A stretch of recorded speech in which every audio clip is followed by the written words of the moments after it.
Hi, it's time for another interesting IELTS video. In today's video, we have brought you ways and the right technique to use while attempting IELTS reading test. So let's get started.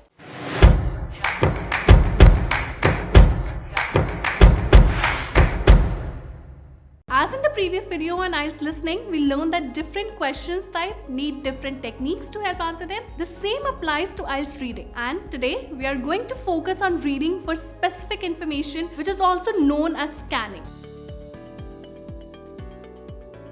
You may ask what exactly is scanning? Well, the word scanning comes from scan, like a machine or robot scans. Similarly, we need to scan the reading text like a robot. In other words, we are not required to read everything in the passage. Instead, we just need to run our eyes over the text looking for some particular keywords or synonyms. After all, band scores in reading do not depend on how much you read, but on how many answers you get correct. And scanning will help you get better points and eventually more decent band scores.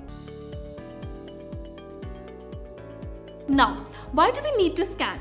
Why can't we just read and get the answers? It isn't that difficult after all. Unfortunately, we have a shortage of time in the IELTS reading test. In this limited time, we need to look for the answers and we also need to transfer them into the answer sheet. Remember? And that's where scanning comes into play. It makes our life easier, it helps us save time, is easy to follow and is more effective. Scanning will get you better scores. That's why we need to use certain time-saving techniques such as scanning. Now, another question arises. How do we scan? No worries, we are going to teach you this with the help of an example. Here, on the screen, you can see a sample IELTS reading. On the left, you can see a short passage on great white sharks. On the right, we have a question which we need to answer on the basis of our findings from the passage. Now, step 1 is to read the questions first. Candidates generally commit a big mistake by jumping straight onto the passage. Remember, IELTS will not mark you on the basis of how much you read, but on how many answers you get correct. Therefore, reading the passage first without an aim is a complete waste of time. We have just 60 minutes in hand and we need to use them efficiently. So, please make sure we should always read the questions first. Reading the question first will then give you an idea of what exactly you need to read for. Alright.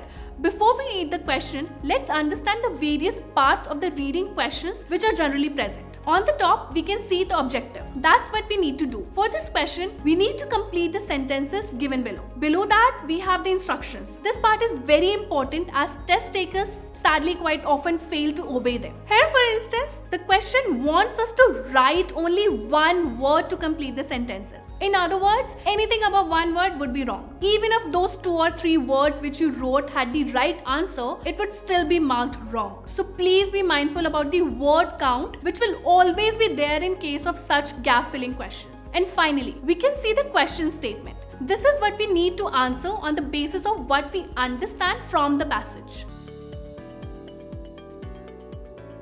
Let's move on to step 2. At this stage, our primary focus would be the question statement. Now, while practicing reading, make sure you always have a pencil if you're going for a pen and paper test. Now, underline or circle the keywords in the question statement. Keywords are the main words in the question which carry or influences the meaning. Keywords can often be nouns, verbs, adjectives, and adverbs. In this sample reading question, we have enormous, structured, and rose as keywords. Now, some of you ask why we did not consider the great white. It is also a noun and carries a meaning. Well, basically the entire passage is on great whites. So we are going to find it almost everywhere. So that's why we left it out.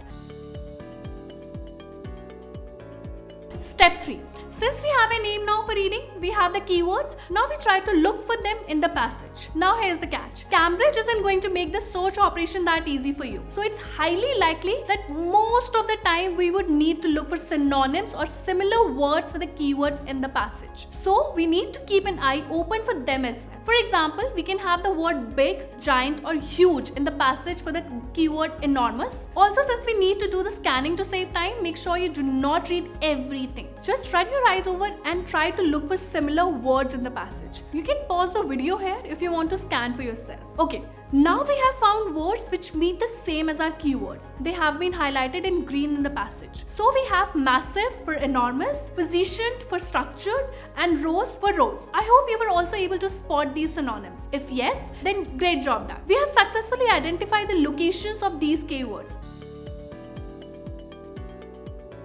Now we just need to read the sentence containing our keywords to get the answer. And this would be step 4, the final step. You can pause the video here if you want to find the answer yourself first. And yes, you got it right. It's teeth. It fits in well with the question. Awesome work again. The same technique, scanning, can be used to deal with all these presented question types.